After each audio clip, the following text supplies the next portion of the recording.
And guess what else? He paid the rent in full. Y'all need to learn something from these old. Can we stop with these comparisons with your father? A lot of that doesn't really make any sense. Subscribe. Let's talk about it. And for the men that need a woman to go 50-50, get your ass to the back. And I mean all the way back there. Don't even turn back around and look my way. See, I grew up in a household where my daddy was there. I wouldn't look for him. And he damn sure took his ass to work too. It wasn't no sitting in the house. And guess what else? He paid the rent in full. Y'all need to learn something from these old. Were you dating your dad? Why is the comparison of him paying all the rent? Why does that make any difference to you as a child, as a daughter?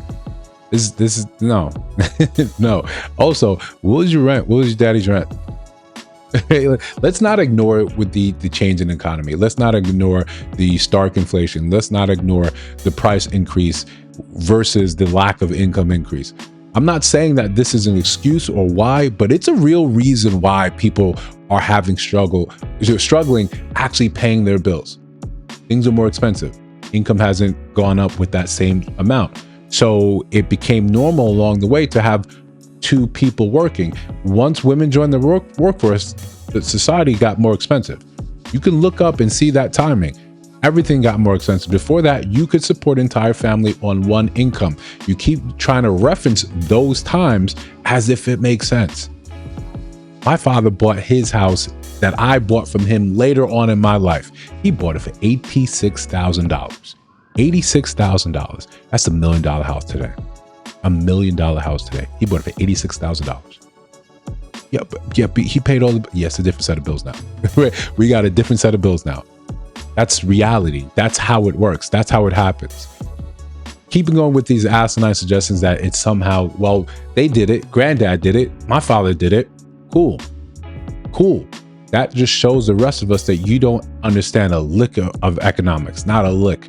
But we understand financial literacy is poor in our community. We'll take that. We'll understand that. But if you're still saying that you don't want to deal with men that have to go 50-50 on bills, okay, now we start having a conversation that starts skewing towards the 10% of men. Or you're ready to exist in a lowered standard of living than you sort of claim or that you want to be.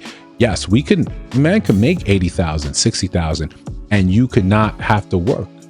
You could pay all the bills under that, yet it's tight. You got no room to breathe. You live in his place, in his one bedroom, maybe his studio.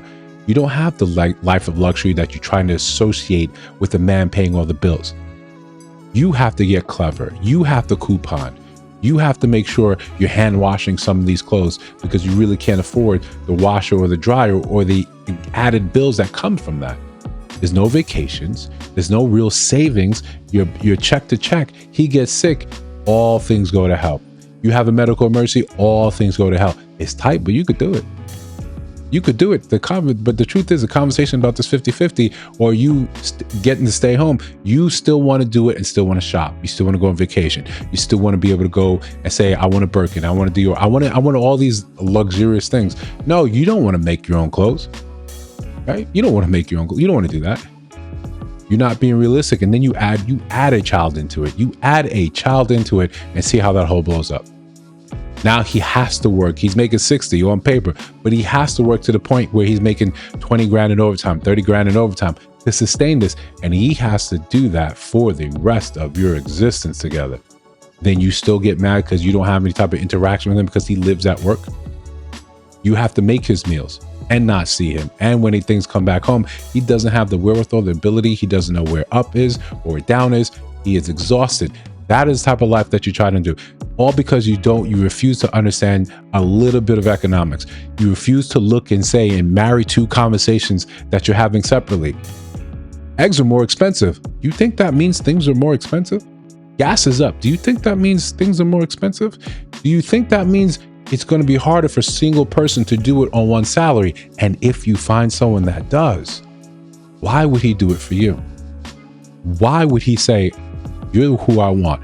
I made it in life. And remember, I've said this on a previous video. This, you wanted to be a stay-at-home in this sort of economy, that's a $300,000 a year compensation. Why would a man making that come and look to you and say, yeah, you're the one. Congratulations, everyone. I found the one. I found the chosen one. I found Neo. I'm going to wake him up. And now we're all going to live in... No. No. People that make that amount of money tend to be with other people, that can help them on that journey. Or they have kids that raised under certain etiquette that helps complement that journey going forward. Those people are resource laden, so their wives. You don't really see this Cinderella story where some prince comes down and says, shit, you're poor but beautiful. You're poor but beautiful. I can't wait to just elevate you. The fact that you don't really see that happening in your world, why do you continue to put that out for men as if it's some lofty thing? But the fact that they fail to do that, there's something wrong with them. Let's be fair, let's be realistic. But if you can't, well, we'll continue. So like, comment, subscribe, hit that notification bell so you don't miss no uploads. We got Subscriber Sundays, 7 p.m. Central Time. Don't miss it. Besides that, let me jump right back into this. Listen, this conversation we should be able to put to rest with just an economics 101 course. We're just historically looking at the rising cost. Why you can't afford a house, why you find it difficult, or even when you have to move into a new apartment, you got to do that credit check. You need first, last, maybe security deposit. Why you can't put your hands together on this amount of money. Why you don't have any type of savings. Why, despite the market, it was a rebounder today, but despite the market going up and up, it means nothing to you because you have no savings, you have no 401k, you have no real ability to exist without the government or without assistance from someone else. Begging on TikTok is up, begging on Instagram, GoFundMe gets such a workout because everyone has an issue that's a regular thing. I need enough money to pay my rent this month, and people in the comment section saying, what about next month? Let's not worry about next month. I'm living in a hotel, I'm living in a tent, I'm taking showers at Planet Fitness. This is the reality for so many people. And you want to still have this conversation as if it's one that you're qualified for, that you're talking about, yo, I don't want to have to work. I don't want a man that's going 50-50. Be realistic. Unless you're one of these people that can sustain their own lifestyle, this is not a conversation for you. If you're one of the women, and I know plenty of women that can, I can live alone. I don't need a man's assistance. I don't need a man's money. Once you get to that point, a lot of them aren't demanding a man make 6 figures. They're not demanding. No, they have an understanding of economics. They have an understanding of what happens with money. The fact that they have that standard isn't a lofty one. It's like, no, I make this. I make this amount of money. I understand it may be difficult for you. You may not be able to put together $160,000 with your education. That's why we're not having the conversation about us dating, us becoming something together. This is what disqualifies you. The difference here, you're down here having these talks, shaming men that are just on your level, saying they should be those other type of men, when those other type of men don't know you exist. If I'm off base, let me know. Please let me know. If I'm wrong, please. If you see other videos on the screen, check those out. Let me know your thoughts about those in those videos. Of course, if you listen to Sound Voice now, you have not subscribed, I think you should. All right, we're just trying to build something dope. I'll see you in the next one.